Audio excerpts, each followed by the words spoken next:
Good morning sa ating lahat mga kaibigan. Andito naman tayo sa ating usapang magmamanok po.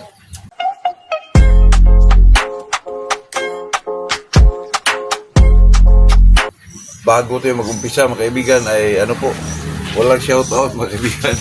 Ay kahapon mga kaibigan, kaninang umaga po ay nagpunta ako doon sa area natin doon sa kabila po.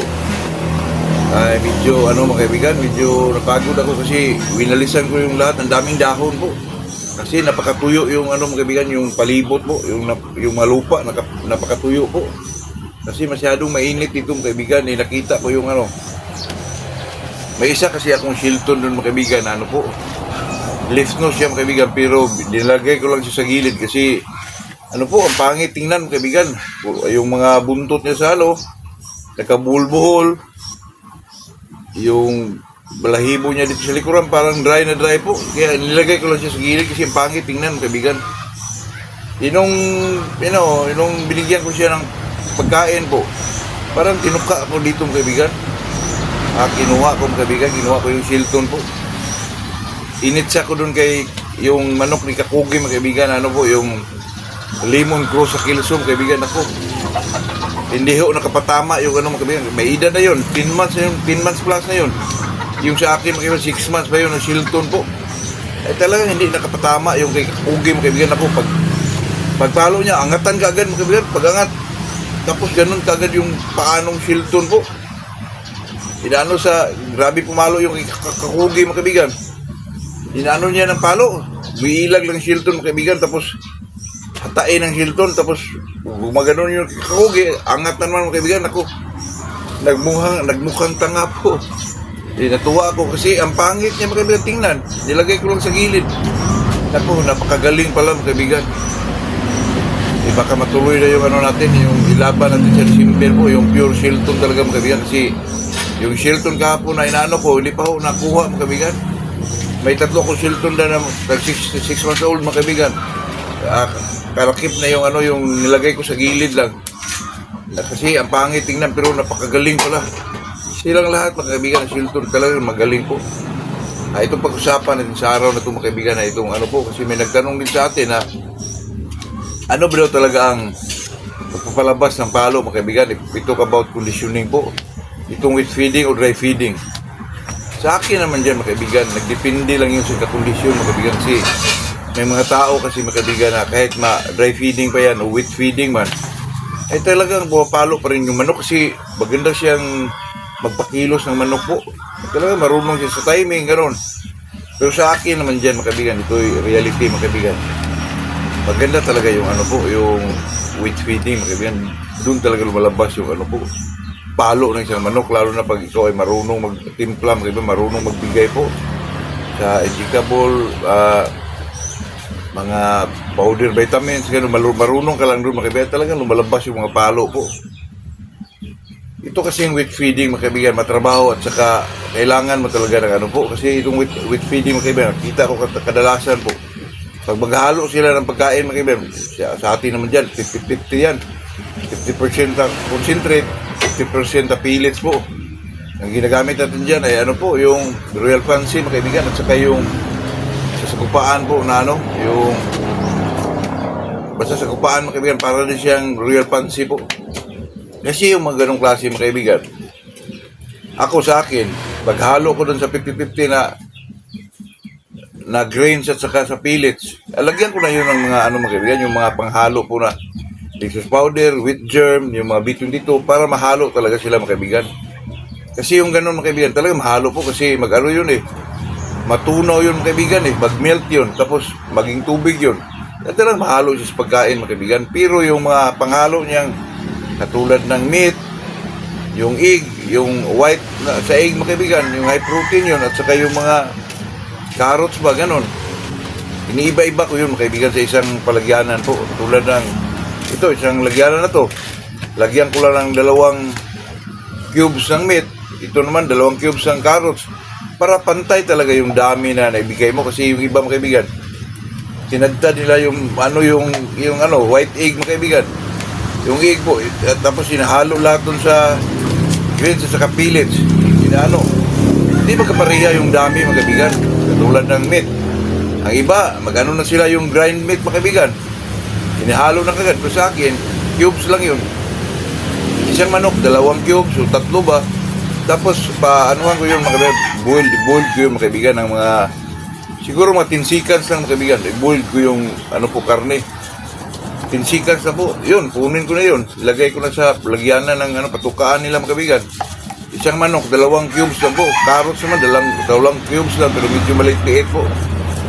Ganyan po estilo mga kaibigan. Kasi pag dinadad mo yun ng maliit, tapos ihalo mo rin sa, di magkapareha yung dami nila mga kaibigan. Kaya yun ang idea ko para pareha talaga sila. Yung mga sa puting itlog, sa karne, pareha talaga ang dami po. Kasi yung iba, diretso halo na kagad. Sa akin mga kaibigan, yun, by cubes lang para malaman ko talaga yung pareha yung dami po. Yun lang po mga kaibigan. At saka sa akin, pag inakumpara ko yung wheat feeding saka dry feeding, depende na yun sa nag-kondisyon mga kaibigan. Kasi meron kasi mga tao na kahit dry feeding yan, yung gamit inborn B12, pero marunong siya sa timing mga kaibigan. Marunong siya sa daily exercises, stretching. Ay talagang lumalabas pa rin yung palo na isang manok po. Totoo yan mga kaibigan. Tayo naman po ilang beses na nakaranas sa mga ganyan mga kaibigan na mag-conditioning tayo po. Wheat feeding, dry feeding. Kasi itong wheat feeding mga kaibigan talagang matibay yung manok po. Kasi biruin mo yung mga inihalo mga kaibigan. May sa akin, pagdating ng mga 5 days more the fight, may mga yogurt na yan. Yogurt, yung honey. Kasi yung mga kaibigan, yung naman natin. Yung naman natin mga kaibigan, yung araw-araw natin na yung pagkondisyon tayo mga kaibigan ay depende yun. Umaga, maghalo tayo ng mga multivitamins o mga ingredients dun sa ating mga pinapakain sa manok. Yun tayo mga kaibigan, mag-interval din tayo mga kaibigan para hindi naman sila masyadong hindi araw-araw, sa hapon wala yun mga kaibigan, pero sa umaga talagang may mga panghalo na multivitamins dun mga kaibigan, yung mga powder, katulad ng mga Dextrose powder, mga wheat germ, di ko lang alam mga kaibigan kung epektibo ba talaga yan. Ay, epektibo siguro kasi itong mga kaibigan, ito namang Dextrose powder pa, sugar yan pag yan sa energy mga kaibigan. Ito namang wheat germ mga kaibigan, napakaganda din yan, lalo na sa mga medyo maulan na panahon o malalamig na panahon, kasi iyon ay magpalabas ng oil po sa katawan ng isang manok mga kaibigan, kaya medyo wala yung lamig ng isang katawan ng isang manok po. Yun lang po pagkakaalam ko doon mga kaibigan, pero depende lang yun sa nagkukondisyon po, kasi ito kasing magkondisyon tayo mga kaibigan, kailangan mo talaga pakiramdaman yung kung ano yung mga na-feel ng isang manok po. Kasi pag wala ka doon mga kaibigan, so mahirapan ka po, kasi ito naman kasi magkondisyon tayo mga kaibigan, hindi naman nakapagsalita yung isang manok. Lang talaga, observation lang talaga mga kaibigan. At saka napakaganda doon, alam mo yung mga binibigay mo sa isang manok po. Kasi pag bigay ka lang ng bigay, hindi mo alam, nasubrahan na pala. Mahirap din yun mga kaibigan. Pero sa akin mga kaibigan, dati pa kung nag-kondisyon, mas maganda talaga yung wheat feeding, pero medyo matrabaho lang. Maganda lang yung pag may medyo mga bigating laban ka, na tagal nakapinsa na yun. Lalo na kahit mga 3 wins pa yan. Kasi dito sa probinsya mga kaibigan, kahit 3 wins, malakihan na rin yung mga premiuman po. 2 wins mga kaibigan, meron na mag-premium ng 500,000. At saka pasti scale, meron ng mga tuk-tuk yan. Yung mga, kasi yung mga ganyan dito mga kaibigan, depende yun sa nagdala ng kabungan po. Kaya sa atin mga kaibigan, pag tinatanong kung ano ba talaga mapagpalabas ang palo ng isang manok, yun talagang wheat feeding po. Kasi yun talaga mga ginagamit sa mga big time mga kaibigan, na yung tinatawag nilang mga gitnaan po. Pero mayroon namang ibang mga naglaban mga kaibigan, na hindi na po gumagamit ng mga multivitamins mga kaibigan. Yung mga page lang, pero healthy yung manok. Ilang beses ko na yung nakita mga kaibigan, yung mga big time po, naglaban sila, pero hindi sila naglagay ng mga multivitamins, injectable, wala po. Talagang plain lang, yung high protein, yung mga grains, talagang plain lang mga kaibigan. Ilang beses ko yan na mga kaibigan, mga big time pa yan pero hindi na po gumagamit ng mga multivitamins. Pero sa atin, gilid boys, kailangan yan mga kaibigan, kasi nakita ko talaga mga kaibigan, pag binigyan mo ng mga multivitamins, yung mga vitamins powder ba, injectable, talagang malabas talaga yung mga palo ng isang manok po, lalo na pag marunong ka sa mga stretching mga kaibigan. Kahit mga simpleng mga banggaan lang, ganun, fly pin, rotation mga kaibigan, ay talagang lumalabas pa rin yung tunay na palo na isang mga manok po. Kahit sabihin man natin na yung kalaban mo ay big time, ay talagang itong manok natin, palo ng ating manok mga kaibigan, hindi ho yan mano ng mga big time po. Pareho lang yan manok mga kaibigan, totoo yan.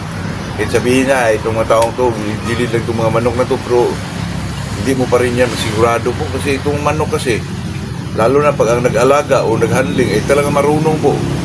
Ay talagang kilos yung manok, kaibigan. Palo din po.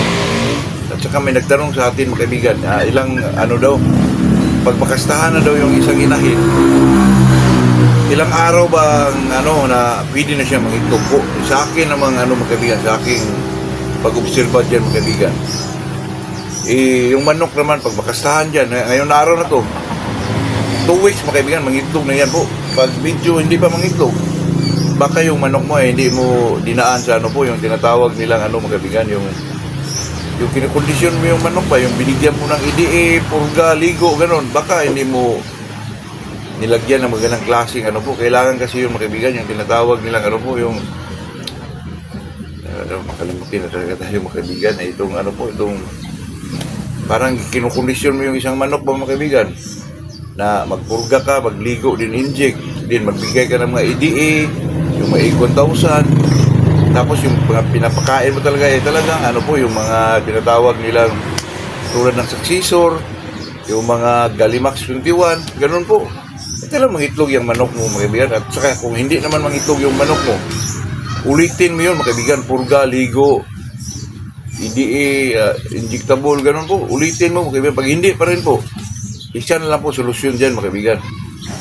Pakawalan mo yung manok mo mga kaibigan, pagalain mo po para kulang siya ng mga nutrients mga kaibigan, na palibot-libot, pakakasya doon, makain ng mga high protein dyan, mga earthworm, o ano yung mga insects na makain niya, high protein yun eh. Baka doon mga kaibigan, mag-enhance yung fertility ng isang manok po. Yun lang po mga kaibigan, yun lang ating ma-share about that. Pero ito kasing manok mga kaibigan, pag hindi mo naman siya inalagaan ng gusto, kulang sa vitamins yung binibigay mo, talagang matagal mag-itlog yan. Pero pag inilagay mo yan, pag ito mga kaibigan, pansinin nyo to, pag pinakawala lang yung manok mo, pinagala mo lang dyan, di mo nalaman, nangitlog na pala yun sa mga gilid-gilid lang. Kaya yun mga kaibigan, kasi itong pinapakawalan mo mga kaibigan, ay talagang makakain yan mga bulate, yung mga earthworm, gano'n, high protein yun. Talagang mag-develop yung fertility ng isang manok po. Ma-enhance yung fertility ng isang manok. Oo yan mga kaibigan. Wala namang problema sa sa lalaki, kasi yung lalaki talaga pagkita ng babae yan, talagang kumakasta yan mga kaibigan. Siguro mga 20 isang araw kasta mga kaibigan, kaya nila yun. Kaya sa atin mga kaibigan, bilang isang magmamanak, mag-observa din tayo mga kaibigan. Kasi yung manok ko dati mga kaibigan, nagtaka ako, hindi talaga nang itlog. Pero yung nilagyan ko ng itlog yung ano niya, kasi sabi ng kaibigan mo, lagyan mo ng pampakati daw. Nilagyan ko ng itlog mga kaibigan. Ay, sa sunod na araw may itlog na po. Iba-iba kasi yung manok mga kaibigan. Nilagyan ko na siyang itlog, pampakati daw. Sabi ng kaibigan ko, kaya nilagyan ko rin kasi tayo naman mga kaibigan ay talagang open tayo sa lahat ng suggestion mga kaibigan, o lahat ng tipo. Kasi pag ang gusto mong mangyari, yung sa sarili mo yan, mula, talagang mahirapan ka doon. Kailangan open-minded ka mga kaibigan. At saka talagang tingnan mo kung ano yung mga dapat na talagang maganda may dulot sa ating mga manok po. Kasi pag close ka mga kaibigan, hindi ka broad-minded na tao, talagang wala ka magawa dyan mga kaibigan. Simula na yung downfall mo, pobreng magmamano ka pa, hindi ka pa nakinig. Nako, mas lalo na. Okay lang kung may pira ka, kasi madali lang naman yan palitan. Kaya bili ka ng ibang manok dyan. Ang dami ng manok dyan sa social media. Nako, 5K, nako, makakuha ka ng magandang manok dyan. Depende pa rin yun sa observasyon mo po. Kasi ayun, dami ng scammer po. Totoo yan mga kaibigan. Kaya sa atin, bilang isang magmamanok, gilid boys, pakiramdaman mo yung medyo mura lang yung manok, at saka legit talaga yung mga bloodline na hinawakan po. Ako naman mga kaibigan, tayo naman ay mga lang, itong sa atin ay chapsoy, tawag nila. Totoo yan. Pero pag ma-breed mo, ay malalaman mo talaga, tama talaga yung si Boss Macau. Eksakto na yun sa kanya. Talagang pag hybrid mo, may mga palo talaga yung offspring po. Totoo yan mga kaibigan, sa atin naman dito mga kaibigan, ang dami kong ano po, yung golden boy ko. Ang dami nagsabi mga kaibigan, maliit na daw yung golden boy ko. Hindi ko naman yan ini-inbreed. Yung golden boy ko mga kaibigan ay ano yan, halo yan ng ano po, yung EG at saka red mga kaibigan, pero hanggang ngayon, nandyan pa rin. At saka mayroon ako isang golden boy dyan mga kaibigan. Sabi ng kapitbahay ko, bilhin daw niya. Ako po, wala na akong ibang matira na golden boy po. Yan na lang. Dalawa sila magkaibang markings po, dalawa. Double lip at saka ano po, lift out mga kaibigan. Kasi yung golden boy ka na yun, maliit sila pero pag ilaban mo kayo, nananalo po. Kaya saan pa tayo maghanap dyan? Yun ang hybrid natin. May gold naman ako dyan mga kaibigan na babae lang. Pero napakaganda po. Nako. Ito lang sa next year, mga kaibigan, magpagpalabas din tayo ng mga gold na mga ganda po. Totoo yan, mga kaibigan, kaya sa atin po. Ako naman, mga kaibigan, pag mag-breed ko ay talagang tinitingnan ko po yung ano, purmahan talaga, yung maganda purmahan po.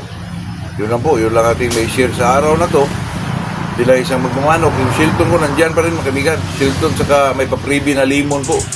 Kung sino may interesado doon, contact me, Macau Shots po. Macau Shots, mga kaibigan. Good morning sa ating lahat po.